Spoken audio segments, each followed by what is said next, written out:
আমার first commercial সিনেমাতে আমি ওনাকে আমার হিরো হিসেবে পেয়েছি, এটা আসলে আমার জন্য অনেক বড় একটা ব্যাপার। তারাই দাঁত ভাঙা জবাবটা দিয়ে দিল যে আমরা পাইরেটেড কোনো কপি দেখবো না। দর্শকরা দেখিয়ে দিয়েছে তারা পাইরেসি কপি দেখে না, তারা সিনেমা হলে সিনেমা দেখে। পাইরেসি এটা বাংলা চলচ্চিত্রের জন্য অনেক বড় একটা হুমকি।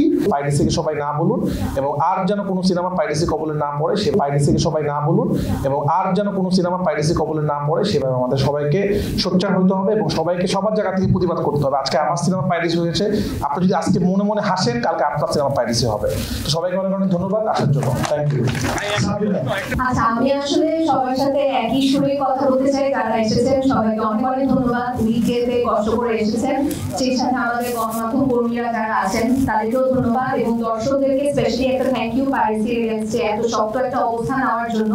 এবং সেই সাথে আমাদের মেগাস্টার শাকিব ভাইকে থ্যাংক ইউ যে আমার ফার্স্ট কমার্শিয়াল সিনেমাতে আমি ওনাকে আমার হিরো হিসেবে পেয়েছি, এটা আসলে আমার জন্য অনেক বড় একটা ব্যাপার। সো আপনারা আসলে দেখবেন, রাফি যেটা বলছিল যে দ্য শাকিব খান ম্যাজিক আজকে আপনারা দেখতে পারবেন। So I am very excited. আমি যদিও সিনেমাটা আগে দেখেছি, বাট আপনাদের সাথে আবার উপভোগ করবো। I am very excited. Thank you. জি, আসসালামু আলাইকুম। সবাই তো সব কথা বলেই ফেলেছে, আমি আর কি বলবো। বাট আমি শুধু একটা কথাই বলতে চাই। আমি আমার সমস্ত দেশের মানুষদের, সিনেমা প্রেমী মানুষদের, দেশ বিদেশে থাকা প্রত্যেকটা বাংলাদেশিকে সবাইকে অনেক ধন্যবাদ জানাতে চাই যে একটা সিনেমা একটা কুচক্রি মহল পাইরেসি করে পাইরেটেড কপি ঘরে ঘরে পৌঁছে দিল, তারপরেও আমার দেশের মানুষ, আমার দেশের দর্শক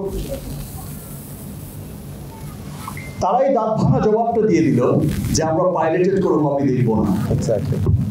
আমরা সিনেমা হলে গিয়ে দেখতে চাই। সো সত্যি আমি তাদের কাছে অনেক অনেক অনেক কৃতজ্ঞ, যারা এরকম হিডেন ভালোবাসা আমাকে সবসময় দিয়ে যাচ্ছেন। আমাকে ভালোবেসে হোক, বাংলা চলচ্চিত্রকে ভালোবেসে হোক, বাংলা সংস্কৃতিকে ভালোবেসে হোক, সবাই যে ছুটে আসছেন, সবাই যে উপলব্ধি করছেন যে আমরা আমাদের সিনেমার মাধ্যমে, বিকজ আমরা সবাই জানি যে সিনেমা হচ্ছে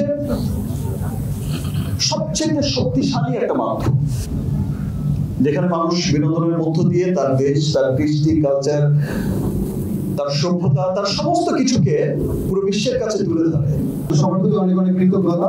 আপনারা অনেক কষ্ট করে এখানে এসেছেন। এখানে যারা এসেছেন আমি একটা বিষয় খুব কমন করতে পারি, সবার বাংলা সিনেমার প্রতি ভালোবাসা অগাধ। এবং এই বাংলা সিনেমার প্রতি ভালোবাসাই আসলে আমাদের বারবার অনুপ্রাণিত করে যে প্রতিবার বড় বড় কোলাবোরেশনের সিনেমা তৈরি করতে। এবং এই মঞ্চে অথবা এই সিনেমা হলগুলোতে আমরা প্রতিবার যখন স্পেশাল ফিলিং আসি, তখন আমাদের একটা বিষয় বারবার আমাদেরকে আসলে সামনের দিকে এগিয়ে নিয়ে যায়। এখানে যারা সাংবাদিক ভাইরা আছেন, মিডিয়া কর্মী আছেন, এখানে যে অতিথিরা এসেছেন, সবাই আমাদেরকে বারবার একটা বিষয় ইন্সপায়ার করে যে বাংলা চলচ্চিত্রের জয় হয়। কাজেই সবার প্রতি অনেক অনেক কৃতজ্ঞতা এবং আমরা কাজ করে যাচ্ছি। একটু আগেও শাকিল ভাই যেটা বললেন যে পাইরেসি এটা বাংলা চলচ্চিত্রের জন্য অনেক বড় একটা হুমকি। এই হুমকিটা ঘটতে ঘটতে বাংলাদেশ সরকার, বাংলাদেশ পুলিশ প্রশাসনকে অনেক অনেক ধন্যবাদ জানাই। খুব অল্প সময়ের মধ্যে 3 জনকে গ্রেফতার করেছে এবং দর্শককে ধন্যবাদ জানাই যে তারা আসলে এই পাইরেসির বিরুদ্ধে একটা মানে শক্ত অবস্থান নিয়েছে। এর জন্যই এই তাণ্ডব সিনেমাটা কিন্তু এখনো দর্শক নন্দিত এবং সিনেমা হলে খুব ভালো চলছে। এবারে মুক্তিপ্রাপ্ত সকল সিনেমা যেন ভালো করে এবং সামনে শুধু ঈদ না, ঈদ ছাড়াও যত সিনেমা সামনে রিলিজ হবে, একটা বিষয় আমরা আবার কমন ওই বিষয়টাই বলতে চাই যে আমরা শুধু বাংলা চলচ্চিত্রের জয় চাই। Thank you so much. সবাইকে অনেক অনেক ধন্যবাদ এই আমাদের দেখে সাড়া দেওয়ার জন্য। এই হলটা আমার খুব পছন্দের হল, কারণ আমার ম্যাক্সিমাম সিনেমা এই হলে আমি প্রিমিয়ার করি বা স্পেশাল স্ক্রিনিং করি। এখানে আসলে আমি আবেগ মানে হয়ে যায়। তো এবার আমরা সবাই একটা কষ্ট পেয়েছি পাইরেসির জন্য। কারণ আমার একটা জিনিস মনে হচ্ছিল যে এই বাড়িতে অনেকগুলো সিনেমা মুক্তি পেয়েছে, আমরা চাই সবগুলো সিনেমা ভালো যাক, শুধু একটা সিনেমায় কিন্তু পাইরেসি হয়েছে। তার মানে এটা খুব স্পষ্ট বোঝা যাচ্ছে উদ্দেশ্য প্রণোদিতভাবে কেউ একজন বা কোনো একটা চক্র প্ল্যান করে এই কাজটা করছে। এবং এর আগে যদি আপনারা জানেন, বরবাদ যখন অনেক ভালো ব্যবসা করছিল ঠিক তখন বরবাদও পাইরেসি হয়ে যায়। তো এটা একটা চক্র, তারা খুব পরিকল্পিতভাবে প্ল্যান করছে। বাংলা সিনেমা কোনোভাবেই ভালো ব্যবসা করতে দেওয়া যাবে না, সাকিব খানের কোনো সিনেমা অনেক ব্যবসা করতে দেওয়া যাবে না, কোনো ভালো প্রযোজনা প্রতিষ্ঠানকে দাঁড়ানো করানো যাবে না। সেটা আমরা ট্রাই করবো। আগেরবার তারা 3 সপ্তাহ ট্রাই করেছে, এবার তারা প্রথম সপ্তাহ ট্রাই করেছে। এবং আমরা যদি এটা বন্ধ না করি, এর পরের বার তারা ঈদের দিন থেকে সেটা ট্রাই করবে। তো আমরা পুলিশ বাহিনীকে ধন্যবাদ দিতে চাই, তারা খুব দ্রুত 3 জনকে অ্যারেস্ট করেছে এবং আমরা হাল ছাড়বো না। আমরা প্রতিদিন কথা বলছি তাদের সাথে, এটা কোত্থেকে পাইরেসি হয়েছে এরকম একটা কপি সেটা আমরা বের করব এবং ইনশাল্লাহ এটা আমরা বন্ধ করব। আর দর্শকদেরকে ধন্যবাদ দিতে চাই, দর্শকরা দেখিয়ে দিয়েছেন যে চক্রমহল পাইরেসিটা করেছিল শুধুমাত্র একটি সিনেমা এবারিদের তাণ্ডব, যেন ওই সিনেমাটা না চলে। দর্শকরা দেখিয়ে দিয়েছে তারা পাইরেসি কপি দেখে না, তারা সিনেমা দেখে, হাউসফুল হচ্ছে। এবং এর শাকিল ভাই তো বললোই একটু আগে, পাইরেসি হওয়ার পরেও একটা সিনেমা প্রথম সপ্তাহে যে ব্লকবাস্টার হতে পারে, এটা আসলে দর্শকদেরকে ধন্যবাদ দিতে চাই আমরা। আপনারা এই ছবিকে ব্লকবাস্টার করেছেন এবং ইনশাআল্লাহ সামনে এই ছবি আরো এগিয়ে যাবে, কারণ এই ছবি মানুষের মনের ভিতরে ঢুকে গেছে। আমি ধন্যবাদ দিতে চাই সাকিব ভাইকে।